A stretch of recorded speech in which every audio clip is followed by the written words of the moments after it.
Hi guys. పెద్ద movie చూసాను భయ్యా నిన్న ప్రీమియర్ షో హైదరాబాద్లో. అరౌండ్ 650 ఎంతో పడింది టికెట్. సో నిన్న చూసాను సినిమా. సో సినిమా రివ్యూ గురించి చెప్పాలంటే రామ్ చరణ్ యాక్టింగ్ అయితే సూపర్ మాట. తన ఫుల్ పొటెన్షియల్ మనకు కనిపిస్తుంది, ఆ బాడీ ట్రాన్స్ఫర్మేషన్ కానీ ఇవన్నీ. బట్ సినిమా అంత అనిపించలేదు అనమాట. ఏమైందంటే ఆల్రెడీ సోషల్ మీడియాలో వచ్చినట్టుగానే సినిమా స్టార్ట్ అయింది. ఫస్ట్ విలేజ్ బ్యాక్డ్రాప్, తర్వాత తన విలేజ్కి ఏదో ఐడెంటిటీ తీసుకురావడానికి రెజ్లింగ్ చేస్తాడు. రెజ్లింగ్లో కాల్ ఎరుగుతుంది, మళ్ళీ పారాలింపిక్లో రన్నింగ్ చేస్తాడు.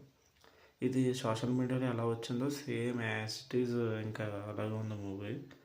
సో పెద్ద ట్విస్ట్ లాగా ఏమనిపించలేదు అనమాట. ఎందుకంటే మనం ఇంతకు ముందు కొన్ని సినిమాల్లో చూసాము, రెజ్లింగ్లో లాస్ట్ 5 పాయింట్స్ స్కోర్ చేసే విధానం అది చూసాము. సో అలాగే స్కోర్ చేస్తాడు, బట్ ఇక్కడ కాల్ ఇరిగిపోతుంది, నర్వ్ ఏదో డ్యామేజ్ అవుతుంది. అదొకటి. నెక్స్ట్ ఏంటంటే ఈ మూవీలో బ్యాక్గ్రౌండ్ స్కోర్ అస్సలు సరిగ్గా యూజ్ చేయలేదు అనమాట. అసలు రెహమాన్ గారు ఏమనుకుని తీసారో తెలీదు. సాంగ్స్ పరంగా అయితే చాలా బాగున్నాయి. రైలైలారా ఒకటి, హల్లో హల్లో అదొకటి, చిక్కిరి ఒకటి, అవన్నీ బాగానే ఉన్నాయి.